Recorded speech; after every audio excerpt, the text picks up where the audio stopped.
What's up, chat? Welcome back to the stream. It's Wednesday. The Warhamster has brought us some incredible, amazing filth that we get to look at. I have a cold, so I apologize if my audio is absolutely scuffed today.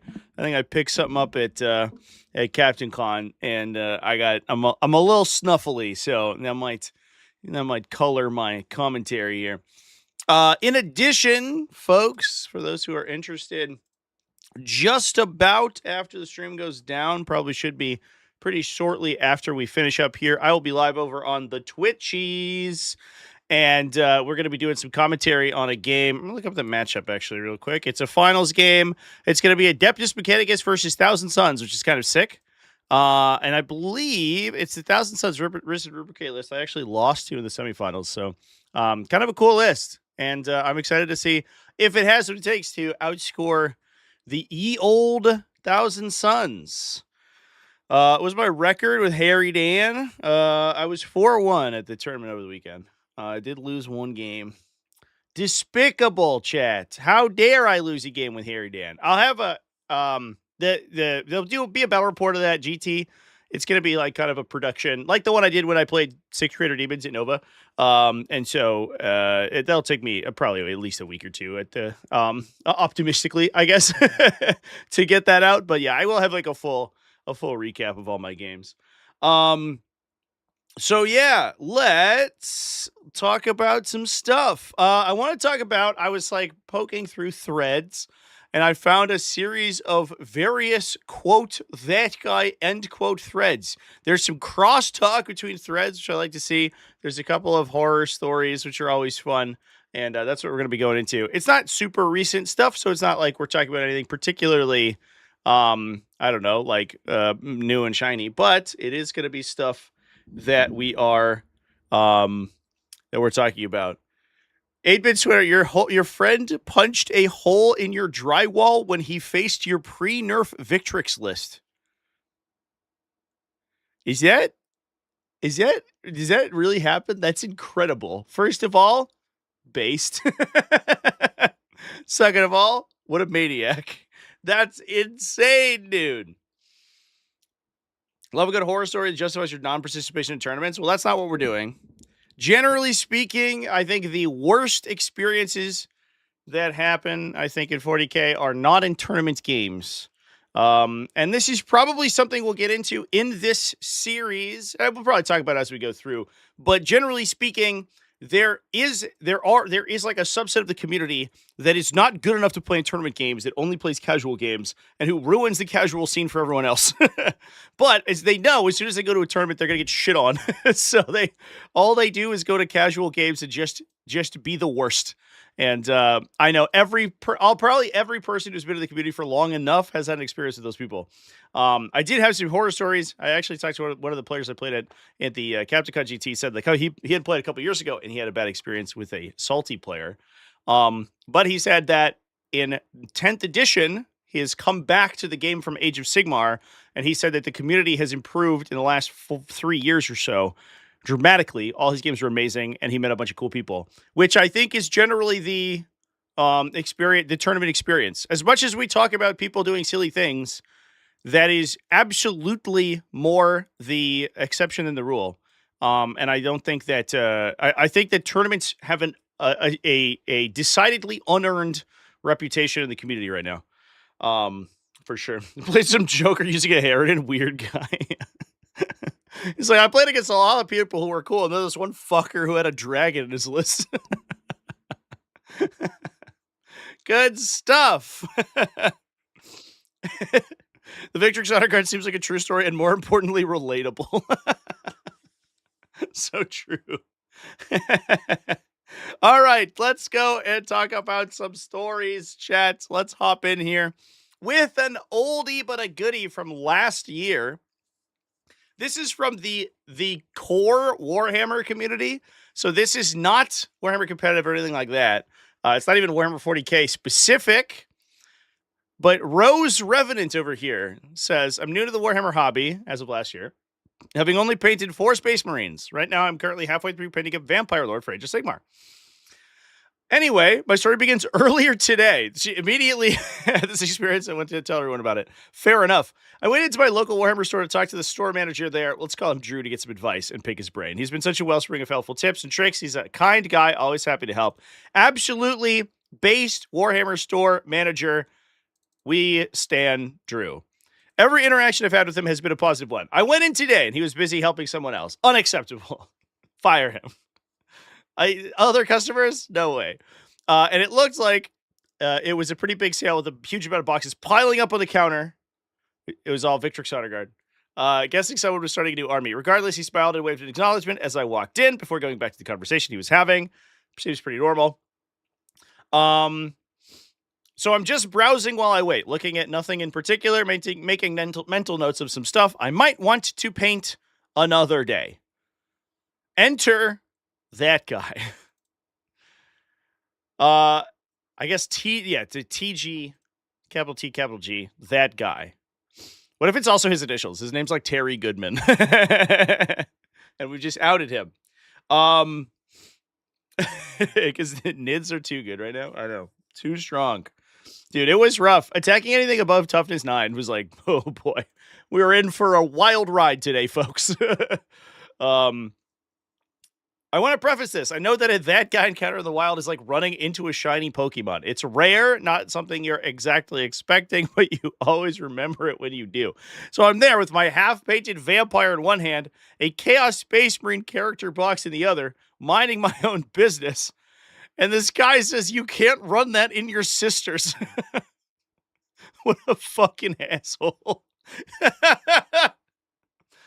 Excuse me. Clearly, as a woman, you can only play Adeptus Horritas, so you should not be looking at Chaos Space Marines. That is unbecoming of a lady, my good ma'am. At first, I actually think having a cold might enhance my delivery here. The camera's frozen again? God damn it. I think I have something is with my USB controller, probably. That's like super weird. I think part of it is that I actually have a very dry recording space here, and it gets kind of staticky in the winter is what I'm discovering. So I need to probably humidify it, I think, is the issue. I noticed it with my cat, actually. When my cat walks by my computer, she lightning attacks it. It's like a Tesla coil that goes off. She is basically just a spark monster right now because she's incredibly fluffy. And then also it being dry creates lots of friction. And it seems like it shorts all my equipment. Not ideal. But I appreciate the call out. Sorry, I had to freeze me for a sec. It's just too cold here, chat. That's what's happening. Philadelphia the winter, I guess. Too freezing. No sooner can I ask what he's talking about than he grabs the box, the angry chaos man in it, and waves it dismissively. He takes it from your hand. Absolutely deranged behavior. There's no way. Saying something about how I can't put a character for chaos in sister battle army. Yeah, we covered that. Thank you. Now, I do my best to be as dismissive to the guys as I can be, telling them I don't even play, and I just came to talk to Drew and wander over to another part of the store to look at something else. He drives her away from the chaos section. But alas, nothing much deters that guy, and of course he follows me. Oh, he's busy at the moment. I can help. So what does your boyfriend play? This is, this feels almost parody. He's hitting every single square of the bingo card of absolutely unhinged things to say to people in a game store. It's the barb gaunts attacking the camera. No, chat. You don't understand. The barb gaunts wouldn't do any damage. That's the problem. The strength 5 AP 0 wouldn't be able to touch the camera. Camera's too strong. My cat is an electric type Pokemon. She's Inky Chew. She just comes over and lightning bolts me. In hindsight, it was an obvious fish to see if I was available or not. Like, walking up to somebody and taking things from their hand is an incredibly attractive thing for a man to do with a woman. Just steal the things that they're looking at and then talk down to them. Love that. As soon as I said I don't have one, I knew I fucked up. Oh no. The leer he gave me turned my stomach. I was trying my best to ignore him, looking at some cool lizard men so intensely that every detail and every scale is getting burned into my eyes. He tells me all sorts of things I barely listen to. Stuff about how many armies he has. What a cool guy. How he's been playing and painting since he was a kid. Bro, same. Even goes into stuff like he dumped his ex because she thought it was a waste of time and money. All right, well, now that I know you're single, here's all my red flags. His next girlfriend is going to be someone who likes to paint too and that he can get into gaming. I guess all his leering, he noticed the mini I had in my hand. I know he looked at everything else on me. Big ugh, yikes. He asks what I have there and goes to grab my hand holding the mini. She's wise to it now, though. She's ready. She's prepared for his attack. She can defend. I jerked my hand back, telling him I'm not interested as I scooch past and power walk over to the counter where Drew is ringing up hundreds of dollars worth of boxes. I interject myself into their conversation, asking the customer about his new army, how long he's been at Warhammer, for pretty much anything to get normal people to have a normal conversation. This guy's pretty cool, too. Gushing about a little rat man he just bought. Man bought a Skaven army. Sick. How he's been waiting for like 20 years for the new models for them. How he's going to spend his vacation painting them up. When it's just Drew and I at the counter, he does ask if that guy was bothering me, and I told him, yeah, I was getting creeped out. He says that guy was a regular at the store. He'll talk to him when he sees him next. Turned out that guy had slinked out of the store. I was talking to an actual human being. Anyway, I get to talk to Drew properly about my vampire, show him what I've done so far. He gives me some tips on painting the face. It'll be the first time I'll be painting a face this small. The other Space Marines I've done all had helmets, but he breaks it down in a way that makes it sound easy. Sorry about the wall of text, just needed to vent out to the void. I'm still replaying the whole encounter over in my mind and all the things I could have said and done differently, but I also didn't want to cause a scene either. Fucking brutal, dude. I do hope that Drew talks to TG, if only to curb his behavior in case another girl finds himself in my shoes some other day. That's fucking wild.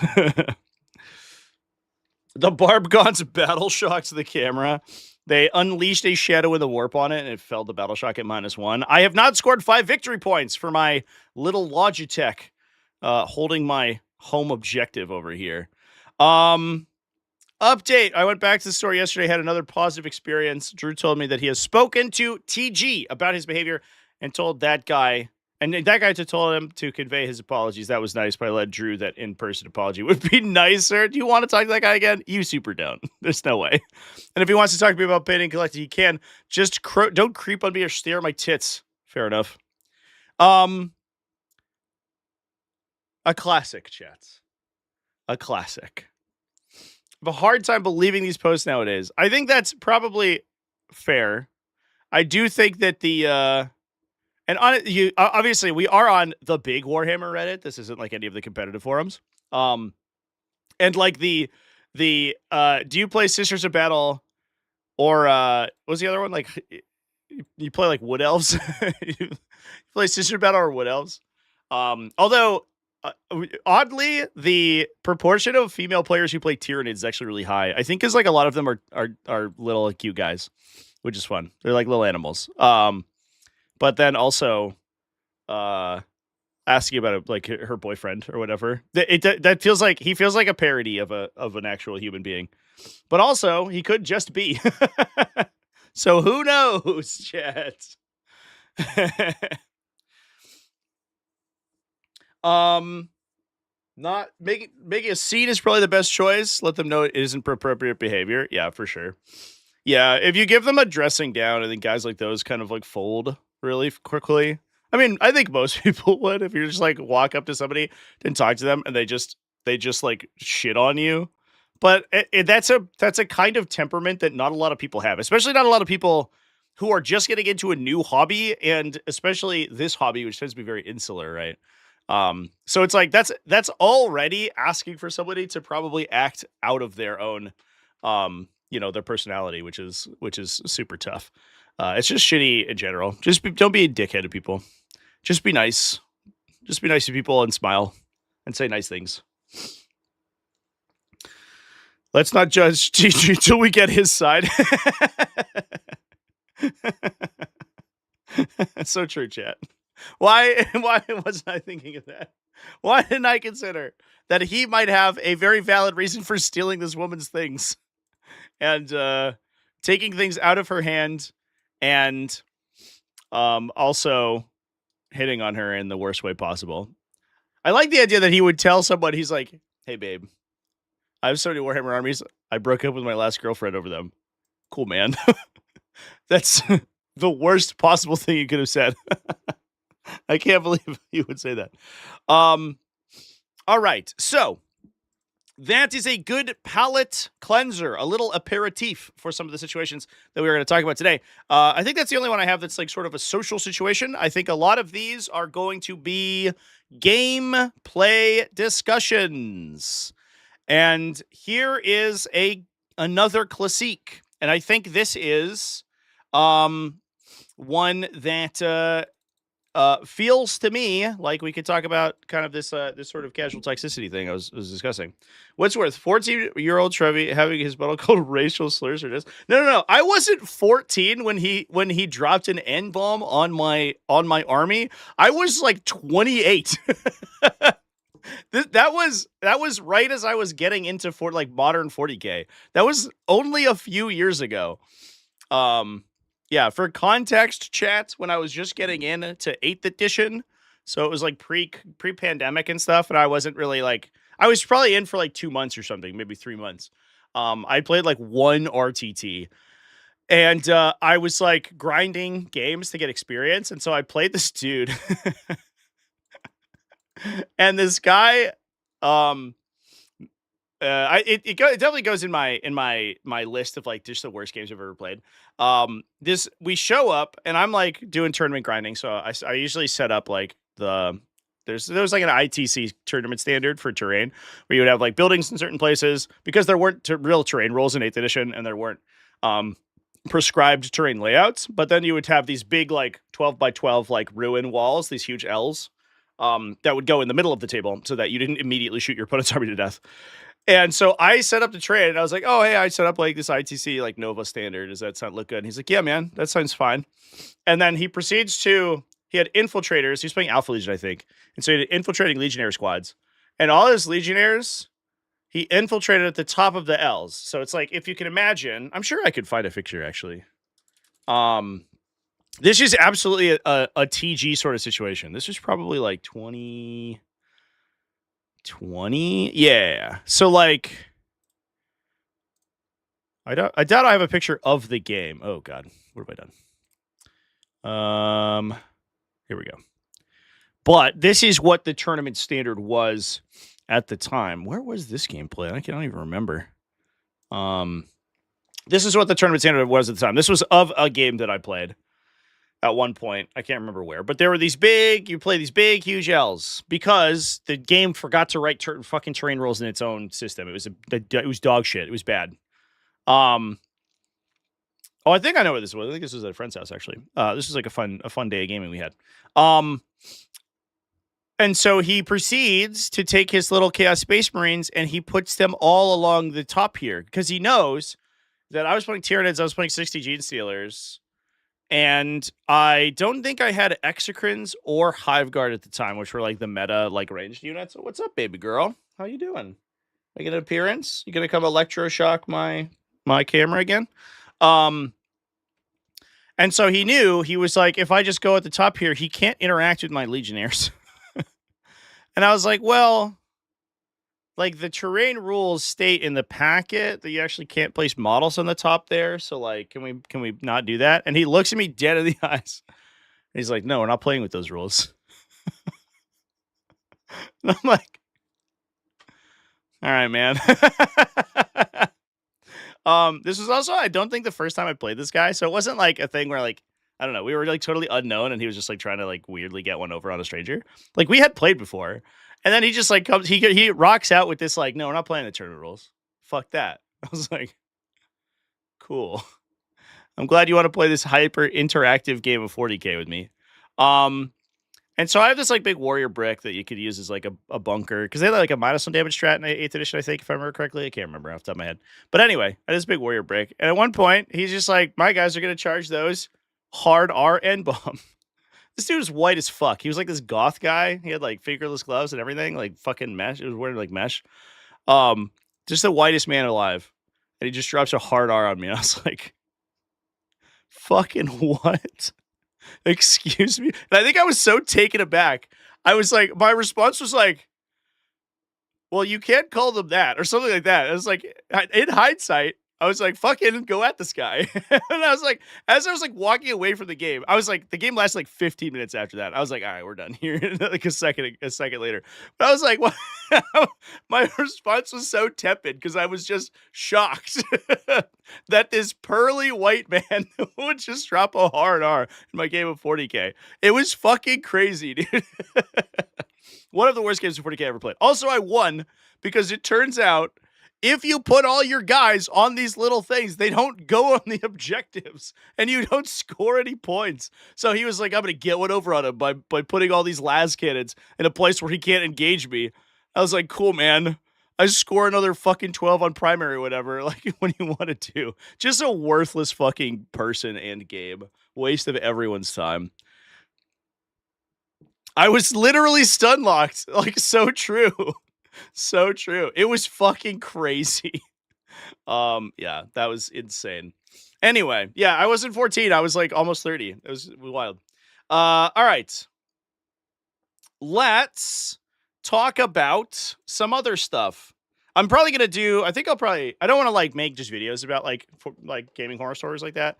That's not like the content I'm super interested in, but I think if you're interested in more stuff like that, if I have quiet months on my Patreon, what I'll probably do is do those on my Patreon and or membership, I think. Which is because I've definitely got a couple of those. I definitely have a few. Having played games for a really long time, that does happen. All right, let's talk about this one. We'll talk about Tome of Dice over here. Does this sound like a bad faith scenario? Now, this involves a guy, and I'm sure we all know a guy like this, and we don't like that guy. I'm so thankful that the person who demoed me into 40k, I had two people who introduced me into modern 40k, into 8th edition. One of them was like a regular at my local game store. He was really nice. One of them was my person I'm currently housemates with. So we split the house that I live in right now. So fortunately, the people that I got into 40k or who got me into 40k are very chill. It doesn't sound like that's the case here. So Tome of Dice over here says, forgive me if this isn't the right stuff for this. I'm new to Warhammer. Welcome in, Tome of Dice. I hope that you recover. I've been reading the books for a few years, so now I'm pretty familiar with things lore-wise. Last Sunday, I went to play my second ever game of tabletop Warhammer. My opponent is someone who's on my LGS's Discord server.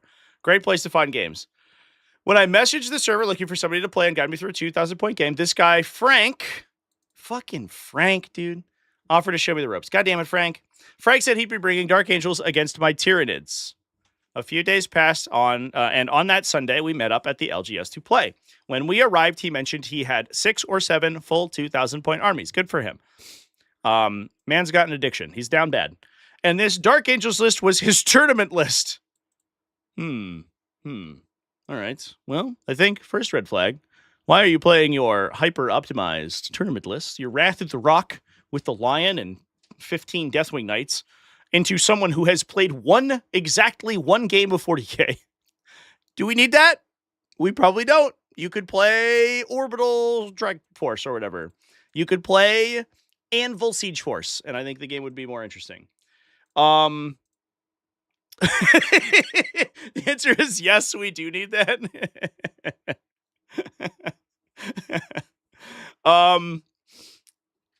When we went to select missions and whatnot, Frank insisted on us playing Purge the Foe. I'm playing Tyranids, and he intros me playing Purge the Foe. Fucking holy shit, dude. Dude, listen to like I heard. I'm gonna throw Sam Pope under the bridge a little bit here because I streamed him at. I don't think this is like secret really, but I streamed him at CaptainCon last year in the finals. He got to the finals, and JD from Away Games had placed Purge the Foe as the finals mission, and he was like incensed because he was like, Tyranids they cannot play on this mission. It's so fucking bad. If you want to play this mission, play it like not in the finals, which I think is a very fair take. It's incredibly polarizing based on your faction selection. And it just so happens, what a shocker, that Tyranids are one of the worst factions at Purge the Foe out of the entire game. It's like them and Drukhari tied for how bad they are. I didn't think of anything of it at first since it's a straightforward mission. Looking back on it, it felt like it very much benefited his list. Yeah, weird. My army that is like structured around creating new units and having cheap utility would be bad in the kill more mission. Once we got there, once we got into the game, there were several times where I would ask for his feedback on things, and he would offer his advice. This included him saying I couldn't fully move my Norn on turn 1 towards her objective. On turn 2, after I charged my Broodlord leading Gene Stealers in one of his units, he made a point of asking if I wanted to fight with that or my Lictor first. He heavily suggested I attack the Lictor. When I followed his advice, he immediately interrupted. My brother in Christ.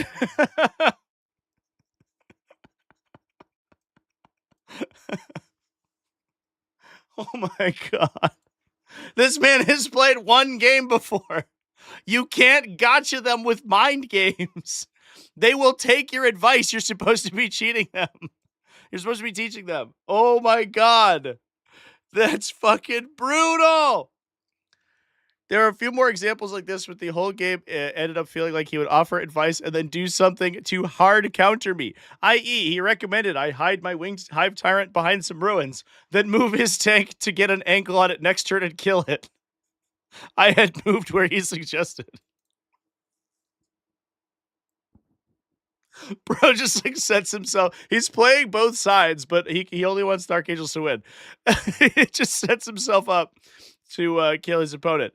Another thing he did was add extra bits of terrain outside of the tournament setup, which he also chose. That then blocked most line of sight to my shooting units. What the fuck? By the end of round 3, I was feeling incredibly dejected since I felt like I couldn't do anything and called the match. While we were cleaning up, he proceeded to tell me all the things I could have done differently. Beyond 6,931 donated $5 through Super Chat. It's okay, he's a new Tyrannid player. He'll be gone in a month. eBay is littered with their corpses. That's brutal. Is that true? Are Tyranids easy to find on eBay? Maybe I should have eBayed instead of, I don't know what I would do. If we just look up Tyranid army on old eBay here, what do we get? Oh yeah, chat.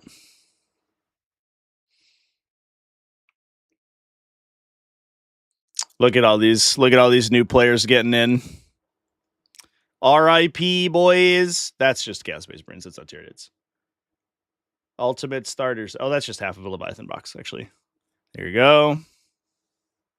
There you go. There you go. RIP. Yeah, it sucks. Man, I really liked my Harridan list, chat. I made a video about it. If you're a member, you have access to it. That's where all my list tech videos. If I talk tech about a specific video that I worked on, then it's a member video. But I was really happy with my Harridan list, but I definitely was feeling it sometimes where it was just like, oh, you're T12? So go fuck myself. Cool, man. You have a 2+8 and armor of contempt? Fuck me. I guess I'll die. Sick. I love that. What was cool is that I think I was definitely feeling, and I think it's just Subterranean Assault being absolutely pants on head. If Subterranean Assault was in any other faction, it would be unacceptably overpowered. It would be fucking wild. But that detachment is crazy strong, dude. It's so good. But obviously the things that you're delivering are dog shit, so it doesn't feel that bad.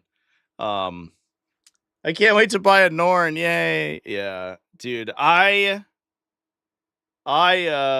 buy the armies when they're low tier, reap the rewards in a couple of years. That's 100% the way to do it, though. I think if you're really enfranchising the game, having 3 armies probably should do it, where you just cycle between them and it's very unlikely all 3 of them are bad at any one time, especially if one of them is Space Marines. Because Space Marines will just randomly just have one sub faction be incredible every once in a while. So You can, yeah, I know a lot of people who are like, I play these 3 factions and literally nothing else. I will never buy another army in my life, but at any one time, one of them is top 5. And you're like, fair enough, bud. That seems good. Just play whichever one's good. But definitely, like, I caught this real bad. In fairness, I was in kind of a bad spot over quarantine, but I had this huge Space Marine army. I had it all painted up. I wonder if I have a picture of the full army. I was so proud of this thing. It was like one of the first armies I had picked up and just painted the entire thing. I put a bunch of like time and money into it.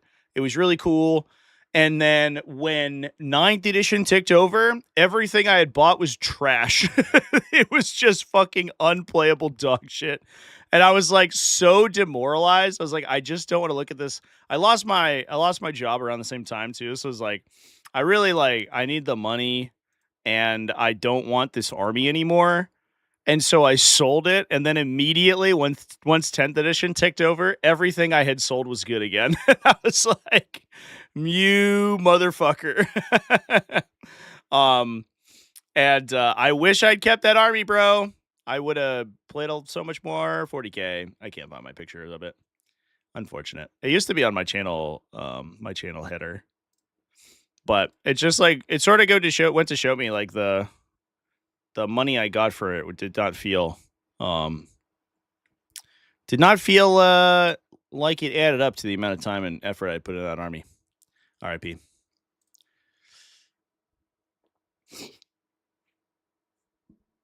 Play World Eaters and own 12 other armies, but only play World Eaters.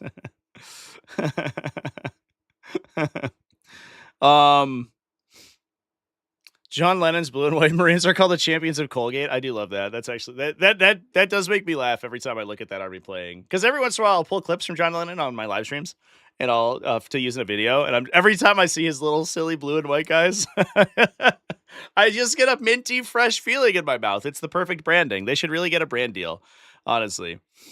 All right. Hopping back into this thing. When we were cleaning up afterwards, after he had literally led me astray in every position he could have, he proceeded to tell me all the things I could have done differently, and most of the things he listed were directly against his advice. Oh, well, instead of putting that guy there like I told you to, you should have put that guy further behind the building so I couldn't get line of sight to it. What the fuck? The only game felt honestly not really fun. I have experience with other games like StarCraft, League of Legends, Magic the Gathering, and other strategic games, so losing doesn't bum me out, especially considering it's only my second game.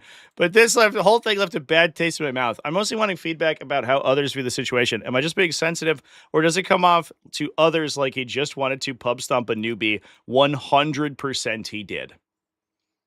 That is not a particularly deep investigation that is required.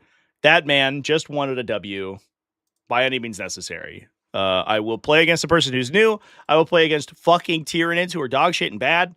I will play a tournament to Dark Angels list, which I guess isn't like S tier, but it is certainly high. You know, it's like B tier at least, right? And then like you're playing a hyper optimized list against fucking Tyranids, bro. Come on.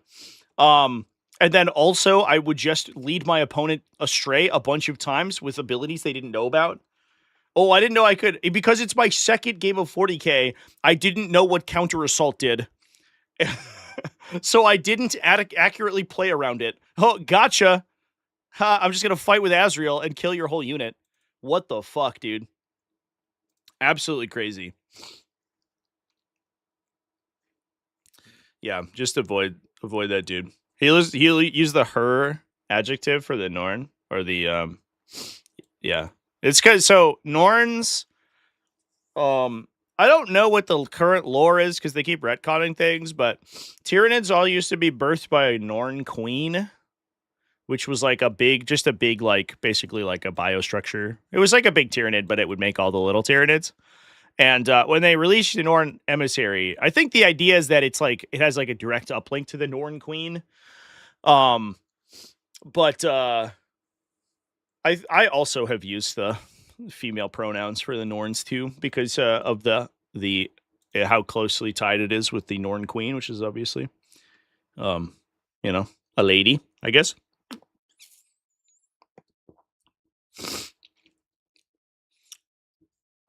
The story could be told from the other guy's perspective, and it could be interpreted as he was new and would lose anyway, right? But the goal is to teach them. The goal isn't to like, yeah, that's not fair at all. That makes you look worse. If you're like, well, he was going to lose regardless, so like, doesn't matter that I just like basically lied to him and misled him on a bunch of stuff. So like, well, it's whatever. I was going to win regardless. You're like, well, why would you do any of that then? The interesting thing is when you play to your opponent's level and you play like more aggro and you play less optimally so that the game is closer, then your opponent has a better time. If you're instead of being like, oh man, I'm just gonna like try to hold up defensive stratagems and interrupt combat interrupts and stuff. If you're just like, I run and charge everything and we just like see what happens, then your opponent's like, oh cool, this game's like so active and there's so much going on. Rather than like trying to play this like hyper strategic tactical game, which is like if you're the second game of your ever played, that's not what you want to play. You don't want to play the spreadsheet simulator 2026.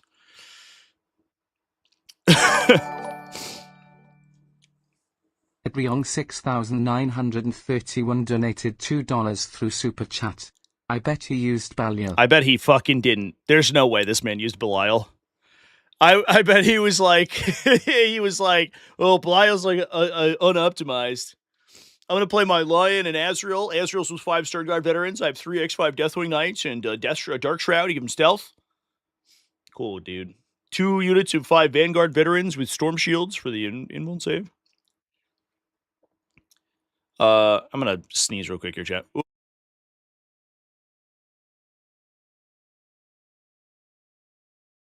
Excuse me. Sorry, everybody. It sounds like Frank is a bad sport and a stereotypical that guy, says a cuck shays. Okay. I would suggest not playing him in the future.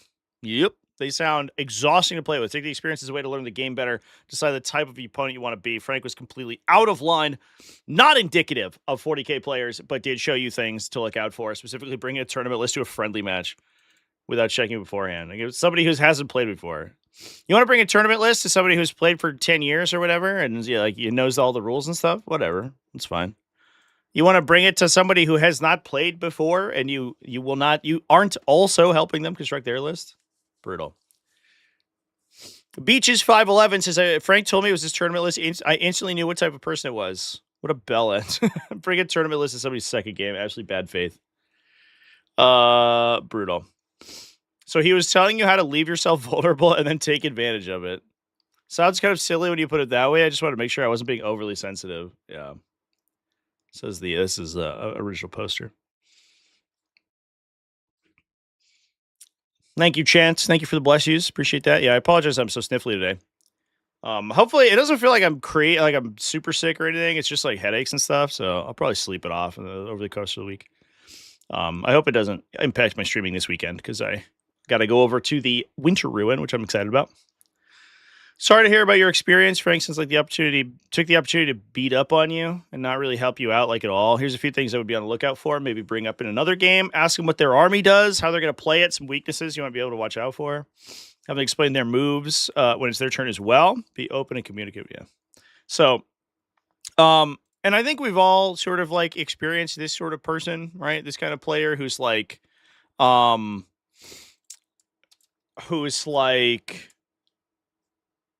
basically just taking casual games, and especially against new players, like Jesus Christ, as an opportunity to secure wins, even if those wins are meaningless. And that is brutal. That sucks. And I think that those people generally get pushed out of the actual competitive community. This guy might have been like, this is my tournament list, but I guarantee you that man has never gone better than 1 and 2 at an RTT or something. Like someone who spends their time getting reps against people who don't know how to play are not actually good at the game. And those people get burned out on the competitive scene so quickly, they go back to the casual scene to basically like get wins over on other people in the community. It sucks. It just sucks. Yeah, I guess it's unfortunately kind of a trial and error. Is like you have to find those people by playing against them and then not playing against them. is the thing to do, but it is unfortunate. I'll probably snip it off his famous last words. Well, we'll see how it goes. We got another one over here. This one's for a couple years ago. HFUDs. We're back to like small table 40k, by the way. This is like, we had a couple, I think at the very start of the series, we talked about a situation that had arisen in like a 500 point event. People who are hyper comping sub 2000 point games of 40k blow my fucking mind, dude. It's the same kind of people where it's like, oh, I could never make it in Strike Force 40k. If I went to go play CA 2025 and I went to go play like an actual tournament, I would get shit on.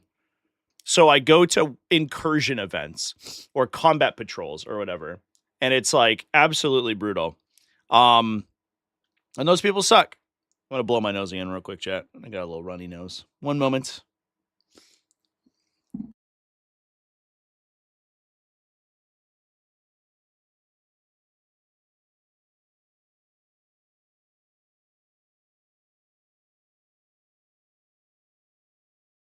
Sorry, I want to do that off camera. So anyway, let's hop in. I host a small local 40k group of 6 to 8 people. Legend. These people are the backbone of the community.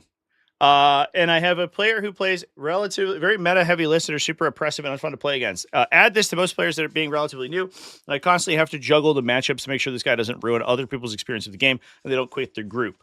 I suggested that we run a small 1,000 point tournament and suggested some rules to the group that most people agreed or made some suggestions to. But that player, quote unquote, that player, lost their mind suggesting that I was inventing rules to benefit purely myself. The suggestions I made included no aircraft, only one model at 250 plus points, and no more than 3 characters and no more than 1 epic hero. I think that there's some stuff where it's like, I get I understand like this. This should probably, the 250 points is like probably a good cap for the 1 model rule. It gets tough when you play like knights or something, but it just means you have to play more armigers. Aircraft is like, doesn't really matter because I think especially at 1,000 points, an aircraft is like not going to score any points, and so I don't know what you're really going to do about it. Just shoot it. No more than 3 characters and no more than 1 epic hero. The epic hero restriction is probably the only one that's like kind of weird to me. Like a lot of factions just tend to have a lot of characters. Like Gene Stealer Cult, and you're like, you restrict their character selection, and they're like, but that's 50% of my roster. I think there's also this perception that epic heroes are like strictly stronger than regular characters. And I don't think that's entirely true. Whereas like Ultramarines might have a huge selection of epic heroes that are really strong. That's kind of like part of their design pie. And other factions don't necessarily have that. So you're like artificially restricting what some factions can do. So like I get it in some cases where some of these don't make sense, but restricting unit or model size, I think independently in and of itself makes a ton of sense. And I guess this is like just stop people from like Death Starring, maybe. They just have a million units of like assault intercessors with smash characters in them or something, but I don't know. In any case, this is like the TO of their tournament, and they're trying to make games like play more fundamental 40k. So it's like 1,000 point can get really imbalanced really quickly as soon as you start adding like super heavies and stuff in. And I don't begrudge them from trying to comp it, especially if their community is small and new. Right? Am I being an asshole? Adding rules there, or am I going about it the wrong way? I want the group to be fun and competitive, but I spend most of my time ensuring that this one guy doesn't ruin everyone else's experience. Brother. God damn, dude. Oh, boy. Any suggestions for rules that I could add to 1,000 points would be great, along with recommendations for what to do. It's getting pretty tiring having to manage this one fucking guy. Emphasis mine. That's crazy. So this one dude goes to 1,000 point tournament and then tries to like hyper optimize. And then the TO is like, please stop. Everyone else is playing the starter set. And you're like trying to figure out how many super heavies you could fit in or whatever that no one could deal with because all they have is Termagants. That's fucking brutal, dude. Yeah. I think maybe the thing to do is just like, I guess like it's tough. maybe what you do is like you force people to start with combat patrols or something, so that like it's more of a slow grow thing, and then artificially 500 points of your army is restricted, so you can't. There's like not that much optimization you can do. And also, if you want some suggestions on incursion games, on incursion lists, you could go to my series, How to Play Factions, and I talk about those. But in any case, I think that is wild. I'll probably get rid of the 200 all but the 250 roll. Yeah, I think. Oh, that's good. That's basically exactly what we said. The aircraft thing doesn't really matter. Like, who the fuck is playing aircraft at 1,000 points? I would sure like. I don't know, like 30% of my army not to score any points. That'd be cool. One model with 250 points makes sense. So you don't just like drop 4 greater demons on them and call it a day. The 3 characters, 1 epic hero, I think is too far, but it seems like he's accepted that, which is great. Good feedback. But I think it's another good example of the kind of person that we're talking about who just like preys on these like smaller, less experienced communities, which is absolutely disgusting. People need to learn to confront more and not complain on Reddit later. I mean, I guess so. It's sometimes tough. I understand it. Especially because you don't like if your group is only like 6 people and you have a chance of just alienating, 15% of them by like having a confrontation with this one guy. And who knows if that like splits the group and you want to preserve the dynamic or whatever. I kind of get it. But it definitely is a case where you're just like going to be like, come on, man, you got to stop. Be the Amos? That's a good reference. I like that. 500 to 1,000 point tournaments are innately just for fun. Anyone with any level of knowledge of the game knows it's not balanced under 1,500. Yeah, for sure. 100%. We tried to make 500 work back in 8th or not early 9th. I think it was early 9th when they released like actual combat patrol rules. They were actually kind of sick. But the problem was that every single faction degenerated into like one big thing plus support for it. But the cool thing was you could play like best of 3. Games were like 40 minutes. It was actually sick. I very much enjoyed my time with Combat Patrol 40k, but unfortunately it wasn't super popular. I think you could end up making it into like an actual format with some work, but it was a whole thing.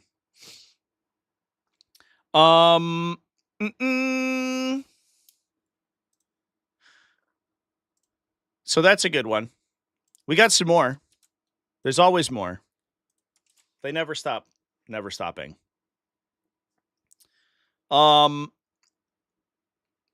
This one is a little bit more of a classic call. And I think that we're heading into more competitive territory here. But this one is from last year. And then Bats reports he had a very bad interaction during a game. It left a very sour taste in his mouth. Wanted to see how the competitive scene would handle such a situation. Oh, I guess this is actually a casual game that ended up being. He ended up going to Warhammer Competitive for it. So I think I misreported. Of course, most of these situations that come up are from the casual community because it's a lot of these people get pushed out of the competitive community almost instantly. In the following scenario, how would you handle it? Round 1. My opponent makes is actually like battle round 1 of the game. Jesus Christ. My opponent makes 3 charges into a Tesseract vault. One of those charges is a single model character unit. My opponent's 2 units that are not single model character units fight and kill the Tesseract. I roll a 6 and it explodes. It's so funny because this exact situation, I honestly, for Necron players, Necrosaur Amintar has been an absolute godsend because so many situations end up ending, like games end when Necron players roll Deadly Demise. I'm going to replace the battery in my headset. One sec, chat.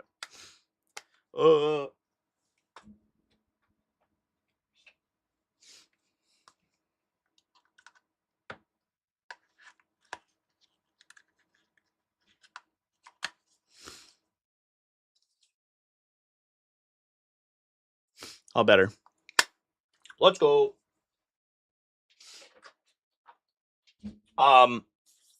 Otherwise I couldn't hear your cool super chats and stuff. I have a game on stream from Mark Hurdle who straight up just lost when the Silent King exploded and killed his whole army. It's fucking wild. But at least Amatar now saves the Necron characters, the Necron stuff when your own shit explodes on your army. I roll a 6 and a Vault explodes. I tell them it's D6 plus 3 damage. They request to take back and put the unit that has not fought yet 9 inches away from where it was before the charge. I initially hesitate, but ultimately agree. The character has 5 wounds, so it's a 2+ to kill them. I also did not explicitly mention that the vault explodes for a D6 plus 3. Bro, it's a Titanic unit, bro. You have to assume it's at least D6 deadly demise. I fucked up the other day and I put my Biovore within 6 inches of Harridan, and Harridan died and exploded and killed the Biovore. And I lost by 1 point. It's like, well, should measure that. And then over the course of the weekend, when I played a Capticon, I pre-measured every time. I put the Harridan down. I made sure he was always 6 inches away from all my shit because he would kill it if he exploded. The very next round, I do all my movements and shoot, pass the turn, etc., etc., etc. Prior to my opponent saying their missions or basically anything at the start of the command phase, notice I forgot to move my Canoptic Spider. The Spider did not do anything. Shoot, action, fight. I said it's important because it has an aura that gives a feel no pain to vehicles, right? So if you forget to follow it up with your vehicles, you just lose the aura for the round. I say to my opponent, "Oh, I forgot to move my Spider to be within 6 inches of one of my units for his feel no pain." They say, "No way." The turn is switched over, and you have new information. What a fucking asshole. You have new information that you didn't have before. You have to live with your mistakes, my brother in Christ. I bring up that I gave him a take back, and they say, it's completely different. That I have new information, and I wouldn't have had. And in their case, they did not. Bro, are you fucking kidding me, dude? I argue that their 2 other units that had their 2 other units not killed mine, would they still have wanted their take back? They claim yes. Oh, right. I'm not sure if I believe that, if I'm being honest. I don't feel like I have any new information that would inform me wanting my feel no pain aura to be in range of as many units as possible. I guess like the one thing would be like, oh, where exactly do you want to position it? But like just put it as far back as it could be and still be within the range of the units it wants to be. That's crazy. In my situation, would it be unreasonable to call a judge? Is my opponent right or am I? So I think this sounds like a person who is playing a casual game and wants to get a weigh-in from the competitive community. Unfortunately, were you to call a judge in that situation, the judge would rule against you. If you said, "Oh, I forgot to move my Spider. I would like to move my Spider," it is your opponent's prerogative to allow you to do that because you're just out of phase. Like you're just out of sequence. I would say that almost every single player in any event ever would allow you to take that back. I don't know if I could like find a player who'd be like, "No, too late, bro."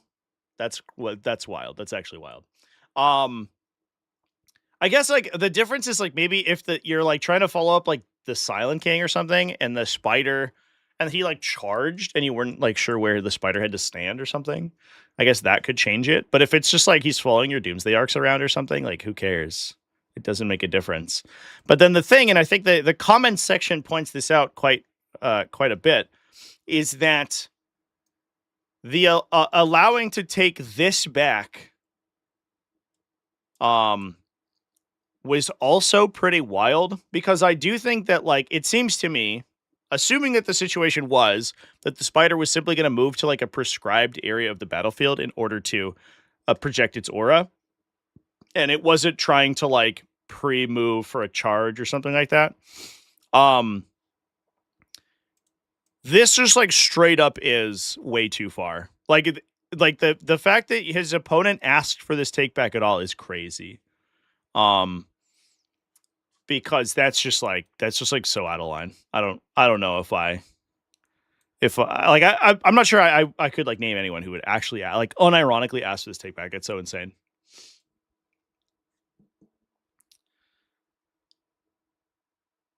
Feel like there's a bigger issue here. Maybe he should learn the base mechanics of his army before playing crazy giant models. This guy's in the right, but maybe he should focus on learning.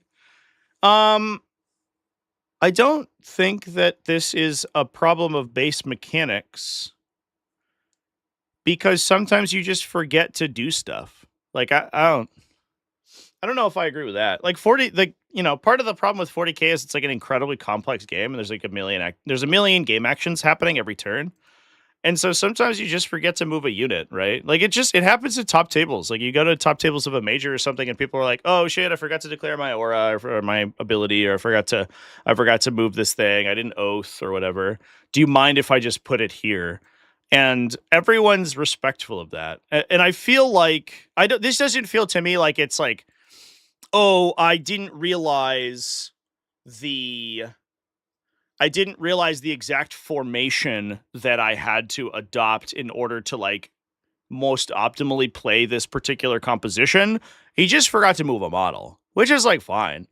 And it's totally up to his opponent to allow him to do that. But his opponent requesting this takeback and then not doing it is just a huge faux pas. And then not allowing the other thing, which is significantly less impactful, is like fucking crazy, dude.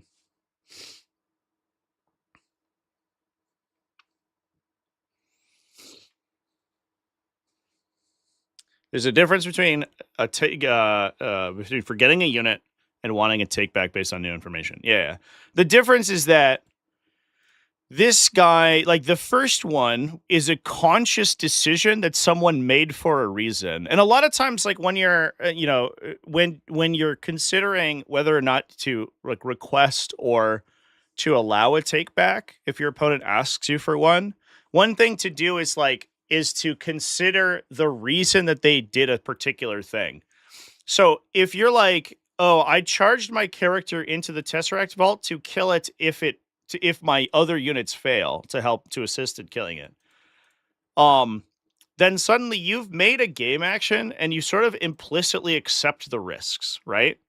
My character has moved forward. It's moved out of cover. It's near my opponent's model, so it's easier to engage with. And then also, there's a 1 in 6 chance. I mean, let's be real, Deadly Demise is stupid, but there's a 1 in 6 chance I could explode when the giant Titan blows up. If anyone needs a refresher on the core mechanics of the game, it's this guy. It's Oppie here. Because the dude forgot about Deadly Demise. Like, what the fuck is that? And then once it goes off, he wants to take things back. That's just one of those things where you just you have to accept the 1 in 6, and you just like you cry about it when it happens, and then you can cry that the mechanic is bad. I think that's very valid, but it's up, it was up to you to declare that charge. The other thing is your opponent forgetting, and I don't think that it's crazy that the opponent would not allow that take back. In fairness, I think I would, and I think basically anyone I've ever played against that I can think of off the top of my head. Maybe not N-word guy, but everyone else would allow that take back. But it is up to their opponent, and they did forget to do something, and to some extent they should accept the consequences. But not allowing this take back, which is very reasonable, after requesting this one, which is extremely unreasonable, is fucking insane, dude. That's crazy. That's super crazy. It's Nick versus Tony all over again. Yeah, I just feel a bit like that. Nick versus Tony at your LGS. Just imagine. We should stream every game just so we can catch these moments. Would be fine to allow him not to charge a character. Only if you would admit it as a mistake immediately after first charging the character. Oh, yeah. If you roll the charge and then you're like, "Oh, I didn't realize I would have to put him here," or something, that that does happen. It's tough because that you've made a 9-inch charge. So like there is new information.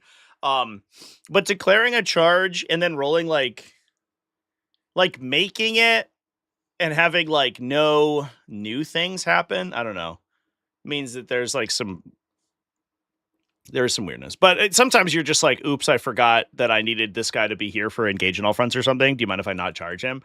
And sometimes that's reasonable.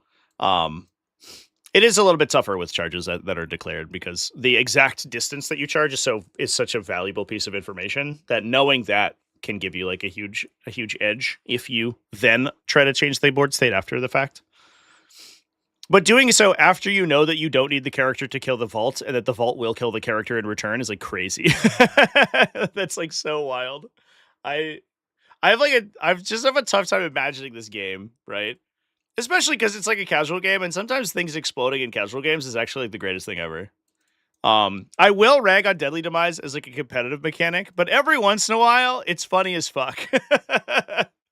When you're just like shooting the shit and like just fucking around with your friend at like on the kitchen table games or whatever. I think I had a game where I played against a friend. We were stress testing for a major, and I can't remember what it was. It was like Ed, I think, was like went mid, got shot by a fire dragon unit and blew up and hit like 6 onto an avatar of Kane and killed like 2 aspect warrior squads. And we were both like, that was stupid, but like it was fucking awesome. And I mean, it didn't change the outcome of the game at all. But like in casual games like that, big explosions that kill things is like funny. But it definitely seems like this guy's like taking it hyper seriously. Crazy. Rule of thumb is allowing people to do stuff they forgot, but not takebacks for active choices. Yeah, exactly. So can I screw myself out of display by charging a castle and giving opponent an easy kill? Yeah, I think that's a good way to put it. If they have made a decision for a reason, I think that then they have to suffer the consequences of the decision, or they should suffer the consequences of that decision. If they have forgotten to do something, or they have forgotten about another thing that they meant to do, or they like change, they accidentally declare their intention to do something and then did something else, I think the takeback's much more reasonable. And in any case, though, I don't want to make it sound like it's not up to your opponent. Like whether or not you allow takebacks is totally up to your opponent. And in this case, like if you were to call a judge, which is what this guy's asking originally, if you were to call a judge and be like, "Hey, judge, how do we resolve this situation? My opponent took a takeback earlier, and now I want to take back." The judge is like, "Get fucked. You allowed your opponent to do something illegally, which is already very questionably legal, right?" Once you've declared a charge, you're like back in. The legality of takebacks in 40k is very weird, but I don't think the game really functions without them. So I think it's it is what it is. Everyone just sort of promises to look the other way. But then like now I want to take back, and my opponent's not honoring the previous takeback that we said. The judge is like, "That's not the game state, man. You just can't do that thing. You can't move the canoptic spider out of phase." And so in this case, like the original poster here allowed a take back and their opponent didn't allow a take back, and both of them are within their rights to do that, but it doesn't make their opponent any less of an agit, like an asshole for doing that. Made mistakes like overlooking Deadly Demise. I know. Deadly Demise is so funny because when you play around it, you feel like such a god. When you play around Deadly Demise, you're like, I knew that this was coming. I figured it out. You're like, the one way that I lose this game, excuse me, chat. The one way I lose this game is that guy blows up and kills me. And so I'm going to charge so that I'm not within 6 inches of them, or I'm going to move position so I'm not within 6 inches of them, and then shoot them to death, or whatever. And then it happens, and you're like, let's fucking go. And then it doesn't happen for so long because it's only a 1 in 6 chance that you forget about it, and then you walk into one and you're like, I used to play around these. That happens to me all the time. Like I just said, I fucking walked my Harridan into a Deadly Demise of my Biovore and lost my home objective. And then I didn't make that mistake for the next week. Remember to put the 6-inch widget next to my Harridan every time. All right, we have one last sequence of these to discuss. And this is interesting because it is it's from a couple years ago, but it is it's a FLGS, a local game store report here. However, it also has some discussion from the community, which I think is really cool. Had a practice 2v2 game where our Psychophage blew up, doing 1 damage to a knight, and killing him, he blew up as well, killing Dante from full health. Remember that game forever. 100%, dude. 100%. I do think that's probably, like, that's got to be why they keep Deadly Demise in the game, right? Like, as a mechanic, it's, like, so frustrating and stupid. But then, like, fuck me, does it make for memorable games. Like, I remembered the stupid Ed game where he blew up. I didn't remember any of the normal games we played. And I remembered the Silent King, all the Silent King games where he blows up and takes his whole army with them. I remember those.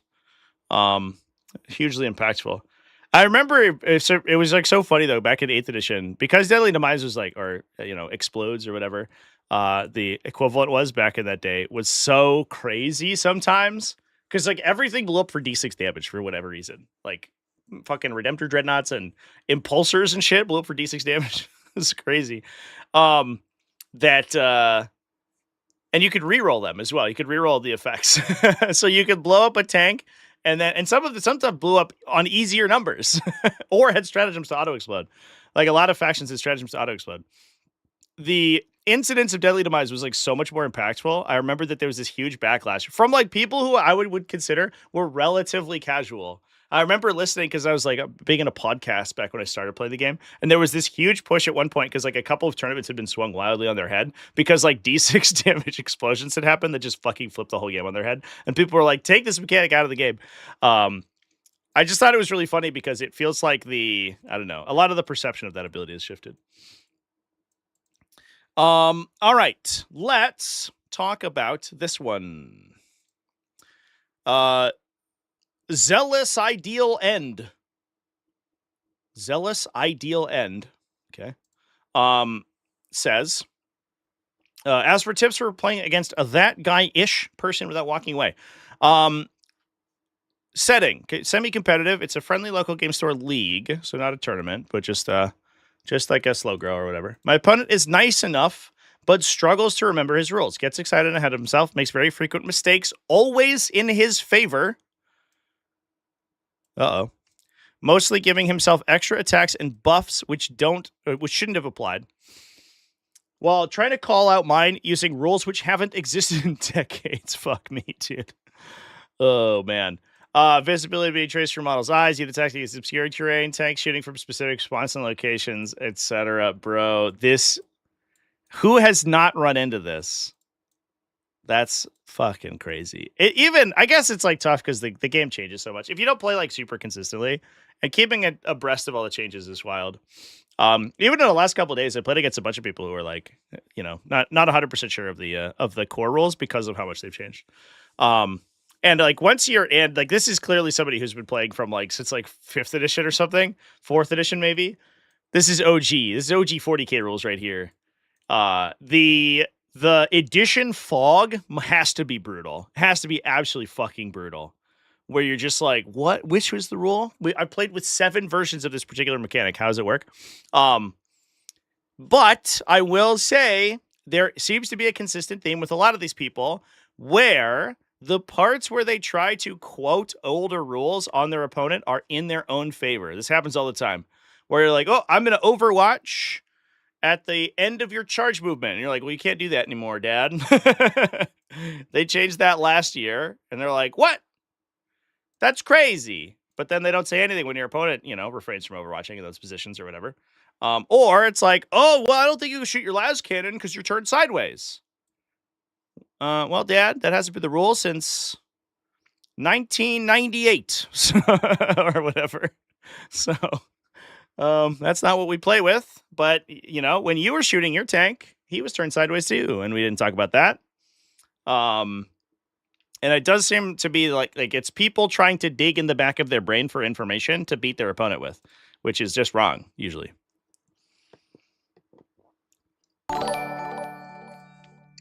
Super Grits. At Super Grits donated $5 through Super Chat. Nobody gets more excited when Deadly Demise goes off than orc players. Even if they cannot use Kareen, Kareen is the icing on the cake. That's so true, though.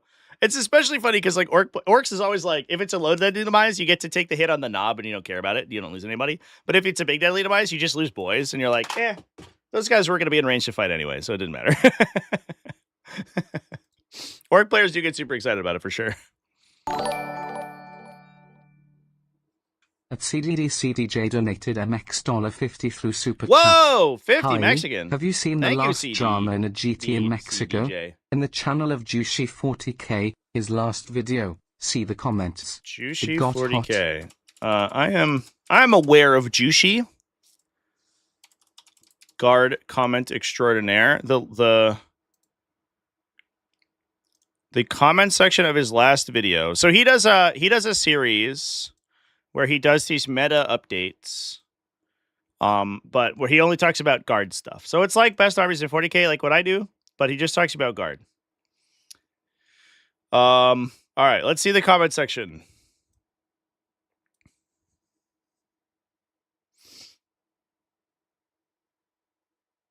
Is it just because they're really good? I was the one who won fun in games GT. Was second to GT ever. Opponents were great. That seems pretty reasonable. This sounds like strong evidence that guard is OP. Spanish player wanted to go and take a GT Talavera. That's what I covered on my video. Yeah. Played Rey del Norte tournaments. Went fourth. Xavier, the Astro Militarum player who won on his fourth match against someone on his team, they flipped a dice in the match, didn't bother to play. That sucks. After the drama, they modified his score to 100 to 76. I hate that personally. Play the game out, you know. The problem is that it's impossible to litigate. It's impossible to litigate people's play on the table. Like, if you're like, well, you have to play the game out, and they're like, okay, well, I performatively deploy on my models and do nothing for the whole the whole game. Like, what do you can't like force them to play well, right? So there's like this weird gray area where it's like, what is like an intentional draw or like an intentional result in a tournament? Like, how do you litigate against that? I hate that. I think people should try to win, especially if, like you go to like coin flip the game. I don't know. Like at least set up the stuff and like roll to go first and draw cards on it. You know what I mean? It's kind of crazy. So sad. And then Sportsman Like Purse is one of the faces of Mexican players.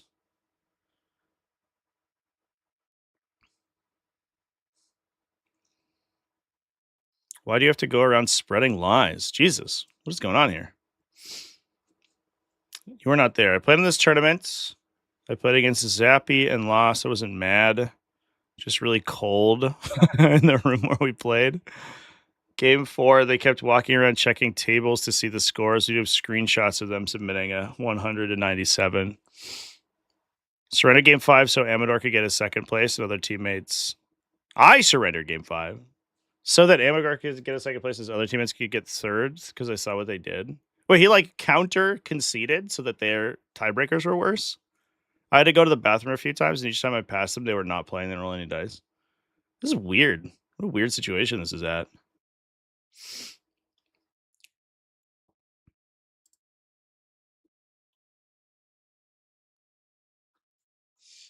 If you put supply drop in your mission pack for the top cut, I fully support my opponent's dice flipping. I mean, fairness, like you just roll to go second and then call it good.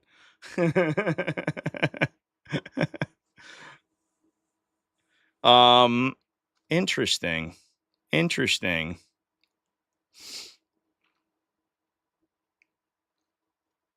Yeah, I don't. That's a tough situation. I don't know.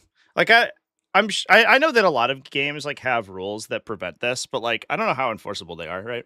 It's like impossible to determine whether or not someone is legitimately conceding to their opponent.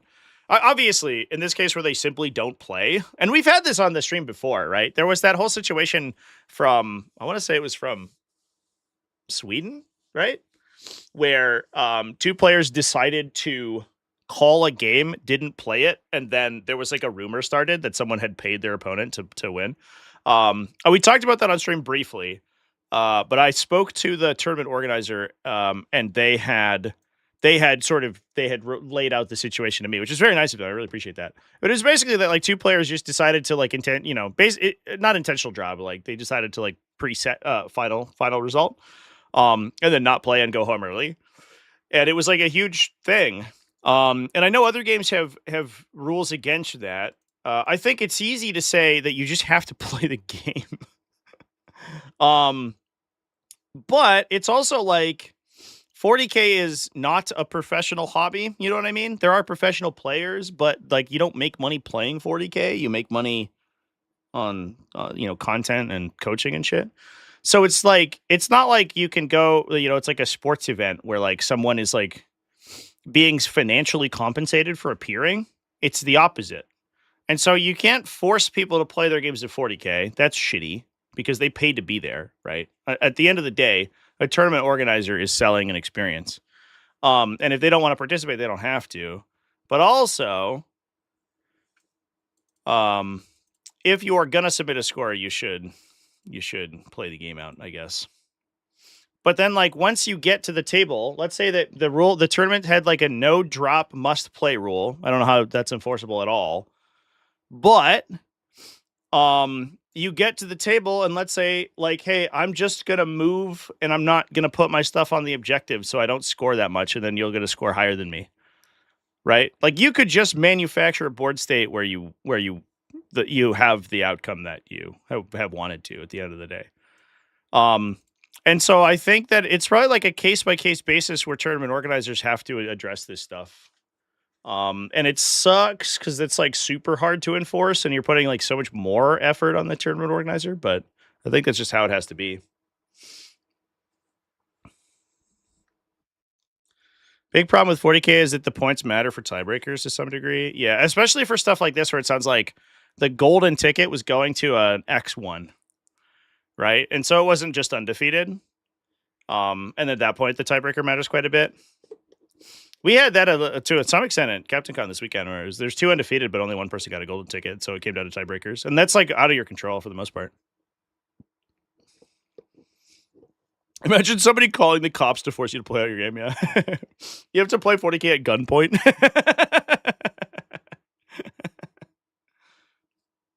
Why join a tournament if you're not going to play? Makes 0 sense. I mean, some people just don't want to, right? Sometimes you only have X amount of time to play. Sometimes you hit a matchup or an opponent. There's some people who just don't vibe with particular people and they just don't want to play against that person. And like, if you're not in contention for the top spot, like I get it, right? You know, you're just like, this person and I don't get along, and so I'm going to concede rather than play them. Or a particular matchup that you don't want to play because it's like lame. I don't know. You're like the outcome of this match is like predetermined, so like, you know, you don't really want to waste your time doing it. You'd rather go do something else. I get it. I've conceded events like that. I no longer concede events if I'm ever going to create a buy. But if I'm X1 and I'm in an IRL event and I'm not in contention and there's an odd number of people, I will drop so there's no buy. So then no one else has to miss out on a game if I can't win anyway. Rather not deal with douches in the smell. The smell is like so overrated. Yeah, that's a stupid comment. No teams are allowed to participate in singles events. It's a conflict of interest. If you're on a team, you're banned.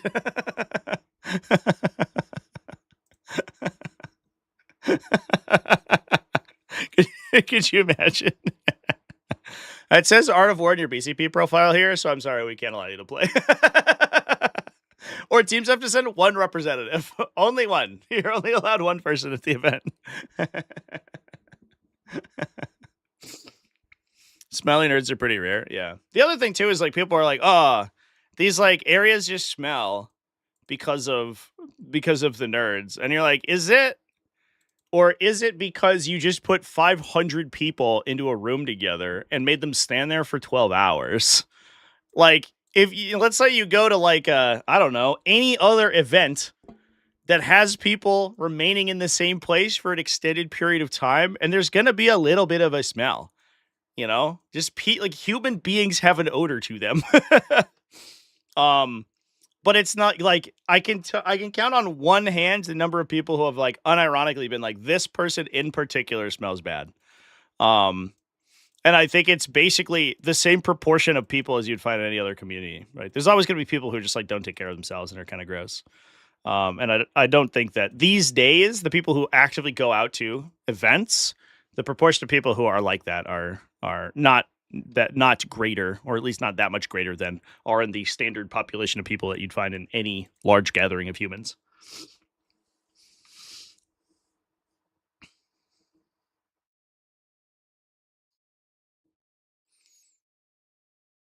Never played 40k in a store, but played Fab, the card game, and there were 30% of people who shouldn't be allowed among humans. Oh, I don't know anything about that. I think that because miniature games tend to have so much more face-to-face interaction, you tend to get more like outgoing people, and those people tend not to be the people who are like, you know, kind of basement dwelly, I guess. I'm not going to say it doesn't happen, but I think it's like so much less prevalent than people give it credit for. Like there's like a huge stigma to the community, which I think is totally unearned and like super unfair.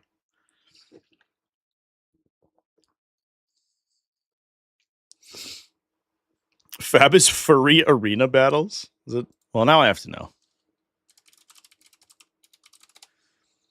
Survey. Oh, Flesh and Blood. It's Flesh and Blood. I've watched people play Flesh and Blood before. Anyway, chat. Smiling nerds tend to play TCGs. That might be the case. I mean, I'm not a tabletop gaming player or a trading card game player. Tabletop gaming. I am a tabletop gaming player. I am not a trading card game player, so I cannot speak to that. And what I don't want to do is assign that stereotype to another community that I don't know. I wouldn't be surprised if it was a greater chance of that occurring, but I don't want to say that for sure.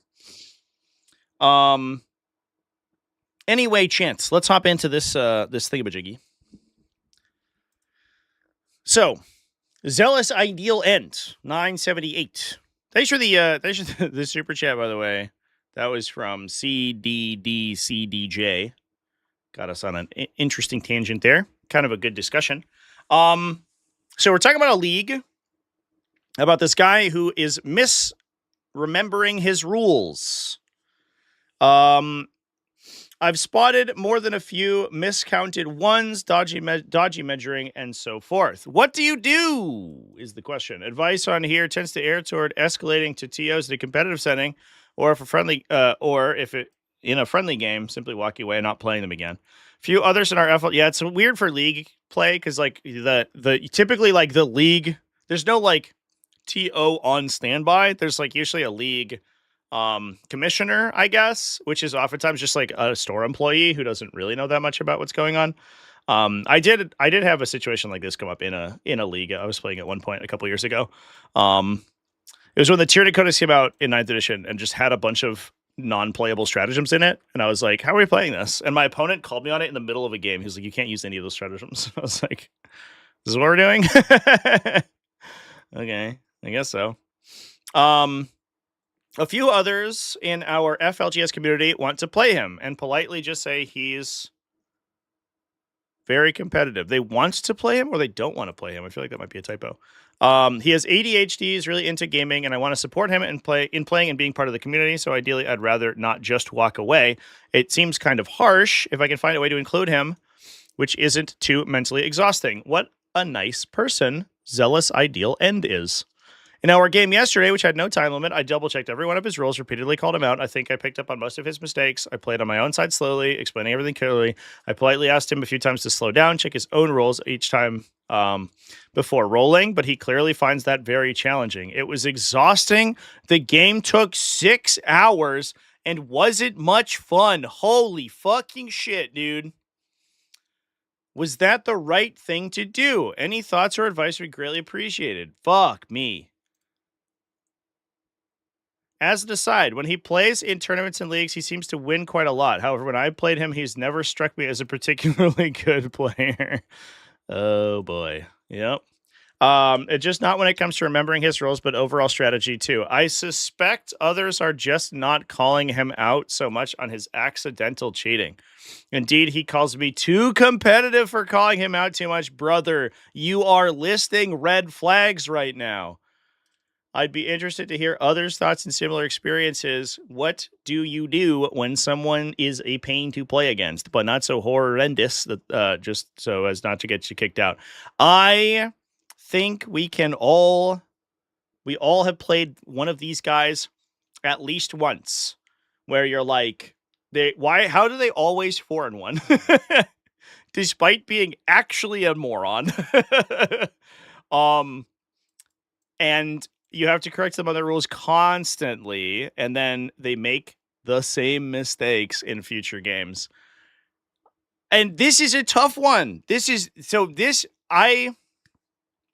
I'll get on my soapbox a little bit here. This kind of player, I'm gonna assume the worst out of the person this guy's talking about, right? Because I unironically think that there is a very small proportion of the player base Not necessarily in tournaments, but also in competitive play, or just in tournaments, I should say, but also in competitive play, who uses the fact that Warhammer is complex and has a long history of rules as a shield against their own misplays, right?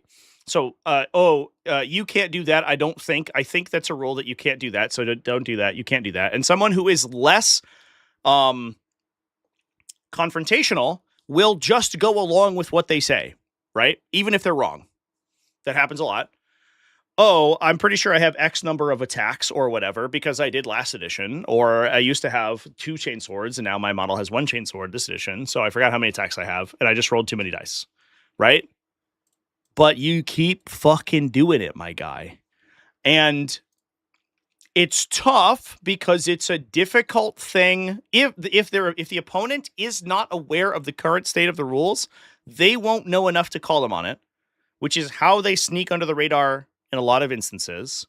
And then when they do call them on it, they have this shield of, if that's how it worked in previous editions, I made a mistake.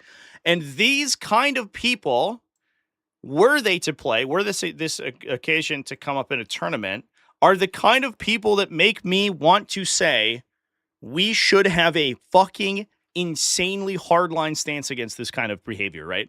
And I think the problem is that, like, it's about repeat offenses, right? If you misplay a rule, sometimes that happens. It is what it is. You should get a warning or whatever. However, if you then misplay the same rule to your advantage in future games of 40k, let's say you're at a tournament and you misplay a rule in round 2 and your opponent catches you, and either they don't call a judge or they do call a judge, but then you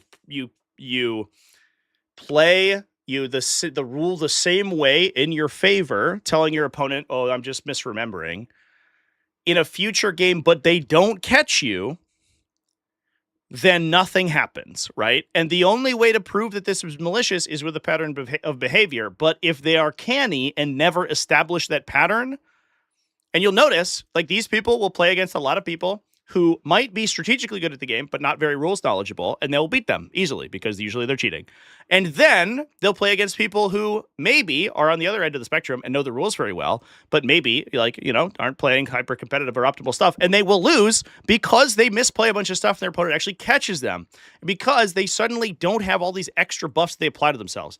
And this is a thing that happens. I'm not going to say it's common, but I will say that it does happen. And these people, every time I see it happen in a game, I just want to say, just fucking ban that guy, right? Just get them out of the community. But the slope is so slippery where it's like these people basically skate by on the margins of the community, where they're like, they can fly just under the radar and only peek up to gain their extra attacks and their extra rules advantage when they know their opponent is not paying attention. And were we to, like, lower the radar floor, right, so that we could catch them out, what we would end up doing is simply alienating a lot of people who are legitimately making mistakes. And suddenly the competitive, like, it changes the whole tenor of the competitive community, right? Everyone just becomes this rules shark, and the whole goal is to catch your opponent misplaying something so you can fuck them over with it. And that would be potentially worse than these people getting away with it. I personally don't know what the solution is. I know these people exist, but I don't know exactly what the deal is. I think that there's, like, to some extent, more frequently calling judges on people who are making consistent rules mistakes is probably something that we, like, as a community, we could do. And then also having documented history of behavior. If you're, like, been playing the game for 10 years and you keep making tons of rules mistakes, like, maybe it is time for you to take a break, right? Maybe we should give you a limited ban so that you know what's up. But it has to be something where you get caught on it beforehand. This triggered me. This triggered me so hard because I know that these people do exist, and I have played against them and I've watched them play, and it's frustrating, and I want them to be removed from the community entirely. But I don't think we I want these people gone, and I don't want to deal with them anymore. But they're so rare, right? It's such a low percentage of humans inside such a big community, but it also, we can't throw the baby out with the bathwater. At Ryong 6931 donated $5 through Super Chat. There are a lot of instances where these people are friends with toes/event organizers and the two will value their friendship over the person's behavior. That is a good point out as well, for sure. I think there are some people who are like this, who are relatively established inside either local or even national, international communities. That especially because like the people who do this and who are like, oh, I just forgot the rule because like I've been playing since like 1847, and you're like, so not only do I have 150 years of rules knowledge baked into my brain that I can either misremember to my advantage or use as a shield against not having to learn the actual rules, but also I know everyone because I've been in every single event. I've played in every circuit or whatever, and I'm like, a lot of the times these people can be like affable and generally nice, and so it's hard to pick up on. But there are definitely these kind of people who just you like they hold up that long length of experience and that relationship with the community as a shield. It's tough.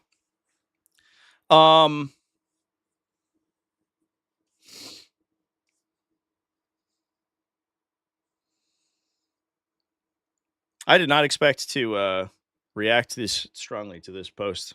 This is funny because this is like an FLGS league thing, but I understand this whole thing, and I think the content, the comment section, it does not take very kindly to the person that OP is talking about in this particular case. This thing is like, this gets me. When he plays in smaller tournaments and leagues, he wins quite a lot. However, when I play him, I beat him easily, right? They're like, how does he win? That's so interesting. That's funny how that happens, huh? Interesting. Let's talk about some comments here, chat. Taking off says, it isn't on you to change him. Your time on Earth is limited. Play games that you have fun playing. Otherwise, why did you start in the hobby? Yeah, I do want to say that the OP here is like, I don't want to make it sound like they're giving this guy the benefit of the doubt, like, incorrectly, because he does genuinely seem like he has the community's best interest in heart. So like, honestly, this thread like gives me, I don't know, hope for the future.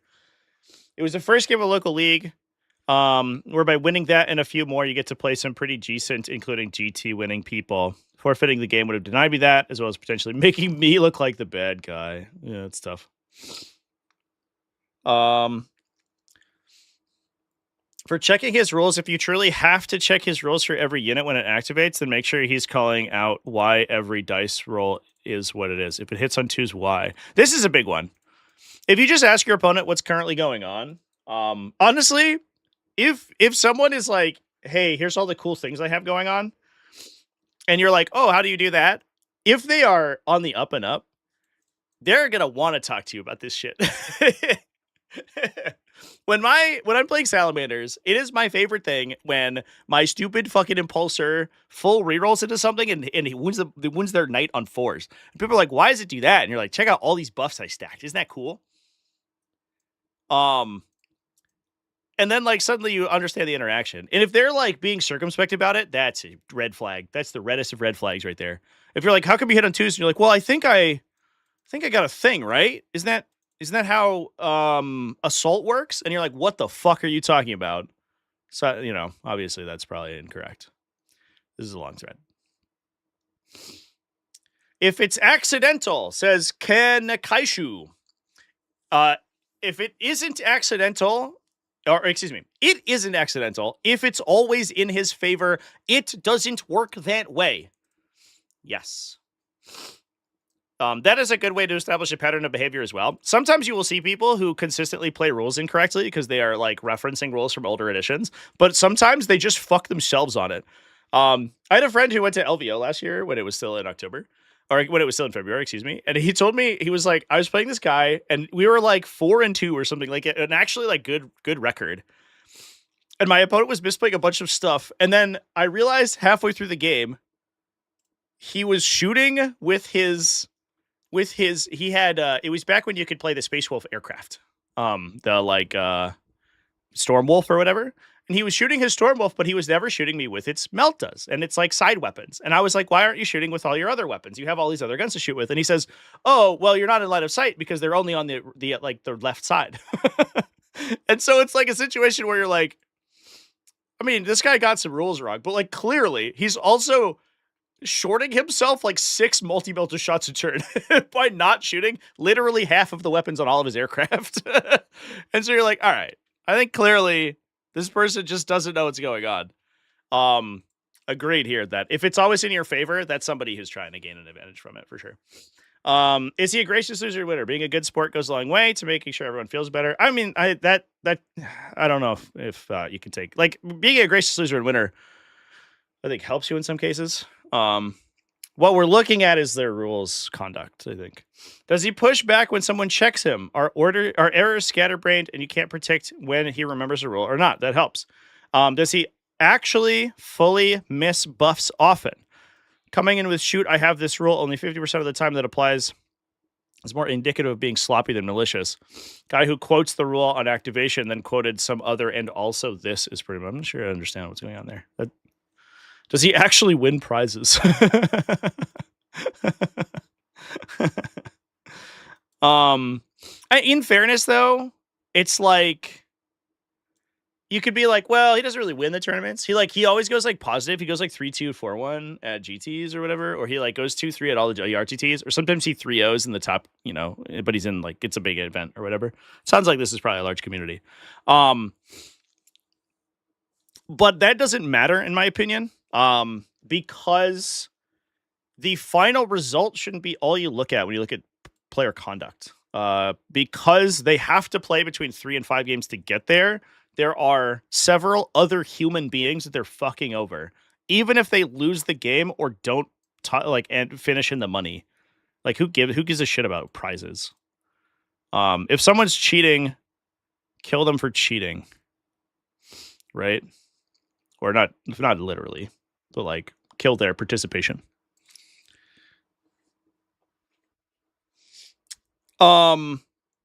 This happened to a buddy who didn't add an additional attack to their gun drones. The Fireblade is in the unit. Yeah, that's a good example.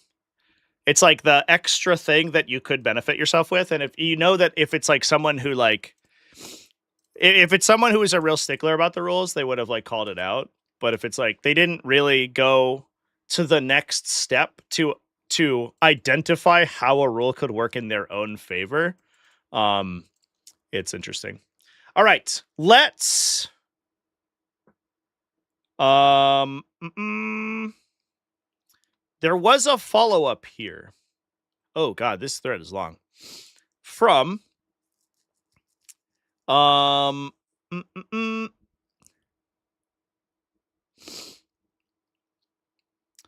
let's discuss the follow-up thread. I'm so curious about this. I read the very intro of this, but I haven't read the thread itself. It's very long, and unfortunately, I do only have about 15 minutes before I have to hop on Reddit.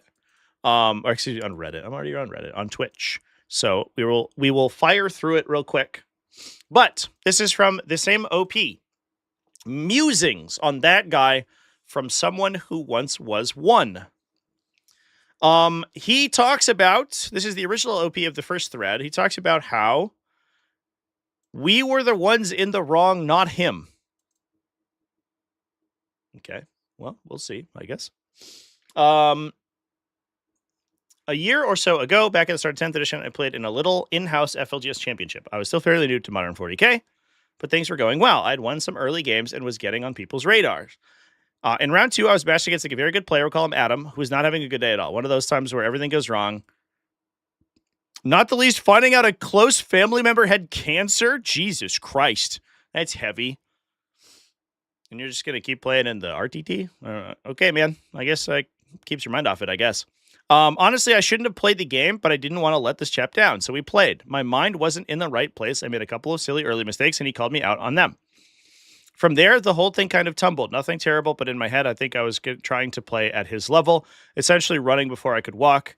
He won. We shook hands. Nothing more was said, and we went on our way. I do get that sometimes where it's just like, you're like fumbling your rules a bunch and just like playing things wrong, and you just feel like it compounds. I've done that sometimes, especially when the game's like kind of contentious or a little close, and you just like forget like a stupid rule that was updated or something like that. And I've done that before.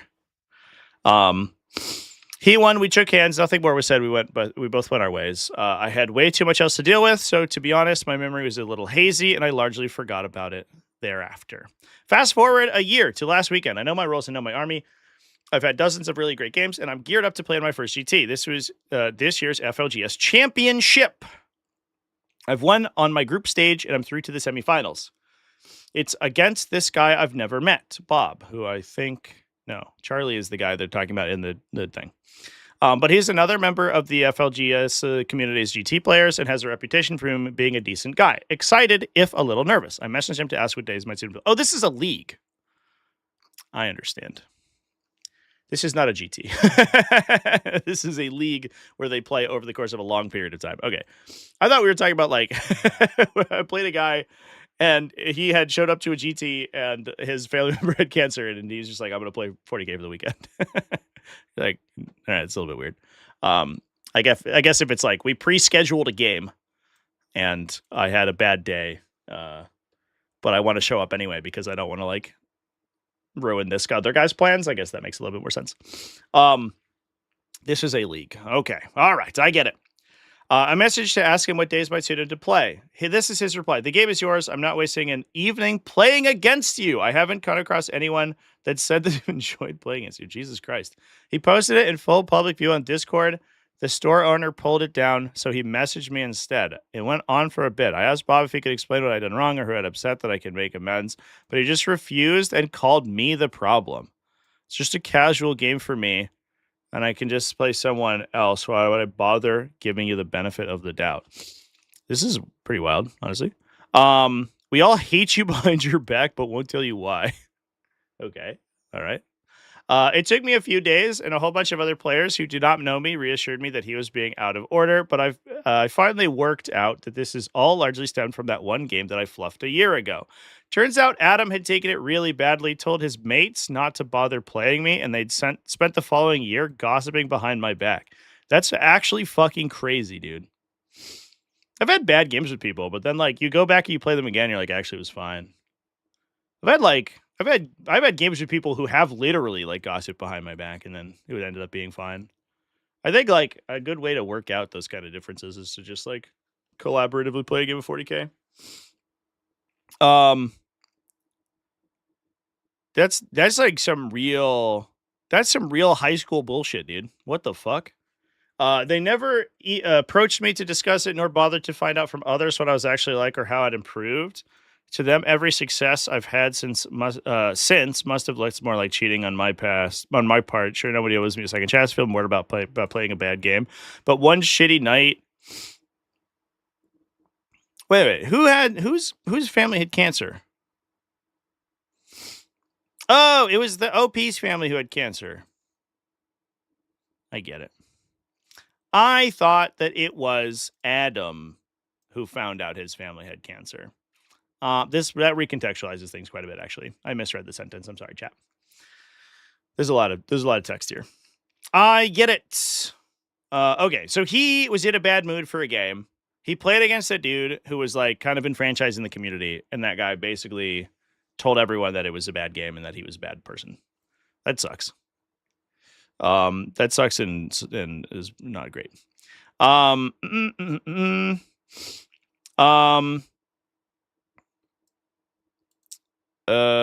It turns out, one shitty night and my dad's prostate, yikes, had turned out cost me any reasonable chance of playing in competitions and at my local club. It's unpleasant, but in a way, it's been helpful because I have no interest in playing the kind of people who act like that.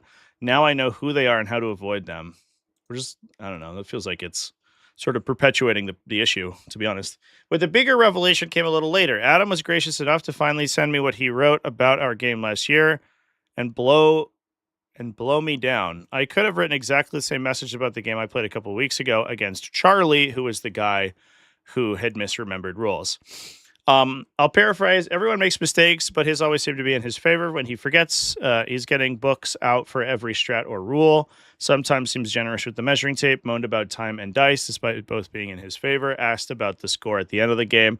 I did the online scoring and told him the points each turn. You got to show your opponent when you draw cards on those things. That's important. I questioned whether I was actually battle ready. He's just an ass to play against. Oh, that sucks. The battle ready points are so bullshit, especially for like local leagues and stuff. You want to go to a major, GT, whatever, but like, oh, do you actually get 10 points for painting your army? Should I just get a free win because you didn't paint that one tactical marine? Get fucked, dude. What a revelation. Everything he said about me was subjectively accurate, but felt so different in my head. I was forgetting things. I kept looking at stuff in an attempt not to get anything wrong. That shouldn't be a red flag. My opponent was looking at their rules to make sure they got them right. What the fuck? That's just like, if you're not sure, you should look it up. That's how you know don't make mistakes. I don't doubt that the mistakes were more likely in my favor. We're hardwired as humans toward confirmation bias, and everyone is aiming to win, so buffs are easier to remember than caveats. I don't remember exactly, but I suspect my moan about time and dice were a mix of failed attempts at banter, apologies, or whatever, which came across badly. Realized at the time I had become the Atom in my game against Charlie. Charlie had been playing long before I joined the community 18 months ago, and so I largely just brought into the received wisdom about him being over competitive, but relatively forgetful in his own favor. And that impression was cemented when I actually played him. But whereas I thought I was doing the right thing calling him out on all the rule breaking, in fact, he had just fallen into pieces when he realized he simply wasn't able to keep up with the level of play. So this is a little bit weird. So this is, I guess, this is the other thread.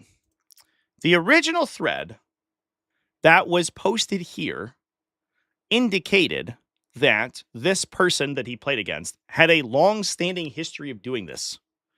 Right? Is what it seemed like to me. He's a few others in our FLG community wants to play him and politely say he's very competitive, has ADHD, gets into gaming. I got the impression that this was over a long period of time. Is this over one game? We started a whole thread about this guy for one game. I guess I am sort of coming around to this response thread. I suppose I understand why they made this, right? To basically be like, I tore this dude down for playing one bad game of 40k, which like it happens to everybody.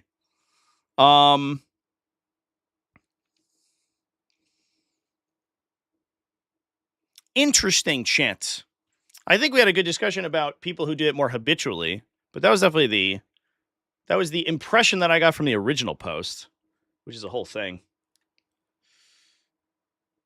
Outside of GTs, don't care about battle ready. Absolutely. Sounds like people are holding grudges over a game of Army Men. Yeah, 100%, dude. Yeah, they're holding grudges about individual games that they played, which is like wild. Like, I don't know. You can form an opinion about somebody. This blows my mind. This feels so stupid and petty on everyone's account. Like, I don't know where this FLG is. I don't want to go there. What the fuck? Like, everyone in the entire community here in this place has just played one game against each other and then formulated a perpetual opinion about that person based on that one game. Wild. That's pretty crazy. Might be the bad guy, but if I'm at a GT and you don't finish your models, you better be the ringer spare or you're losing 10 points. No, I agree with that. If you're at a GT, absolutely. But if I'm at like an RTT or I'm playing in a local, if I'm playing for a practice game, I do not give a shit about battle ready. No one should get battle ready. If I'm playing an RTT, I do not give a shit about battle ready. If I'm playing in a GT where we're like playing for golden tickets and shit, absolutely paint your stuff. But if we're playing in like sub GT level, who cares, dude? The TO can just say that in the player pack that everyone gets 10 points about already. Yeah, and I believe that they should do that for RTTs. RTT level, I think, should be a testing ground where you're able to play everything. This has been a wild ride, this whole thread. That's crazy. So it seems like two people just independently had like bad games of 40k where they fucked a bunch of stuff up, and then everyone just like talked shit about them for a long time. At least give people the opportunity. Like that's why it's so important to establish a pattern of behavior, right? Not one game where you fucked up a rule. I'm glad we had a whole discussion about why it's important to establish that this is a habitual thing that this person does. Because if you play one bad game, I think that is not enough to ostracize you from the community. This has been a wild ride. Absolutely crazy. RTTs do it so it's -1 point per unit, not painted to a maximum of 10. I think that's very valid. I think the other thing is that I've seen done is that it's a proportion of 10. So the proportion of your army that is the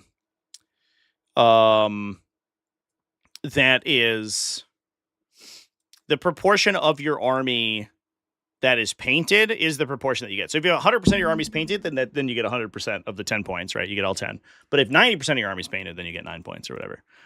So if you show up and you're like, hey man, I couldn't paint this, like 5 fucking idiots in the back, you only lose 1 point per game, and that's much more reasonable. I do like that. That's pretty cool.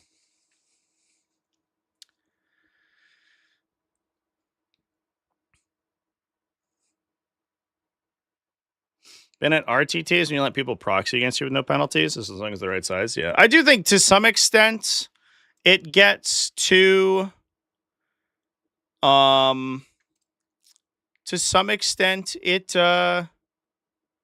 ends up with, what am I trying to say? I lost my train of thought. I'm sorry, chat. Like proxying, I think gets like pretty far when it starts to like impede on exactly how the game is resolved. That gets a little bit tough. I've seen sometimes where people show up and their like entire army is like 3D printed or like made out of different units, like taped together. That's the worst I've seen. And you're like, come on, man. At least bring a miniature. But they're like, hey, the worst I think I ever saw was like somebody had like taped a demon prince to a land raider and like, this is my Lord of Skulls. And you're like, is it? I mean, at least it's a Lord of Skulls, so it's not like, at least we're proxying something that's bad.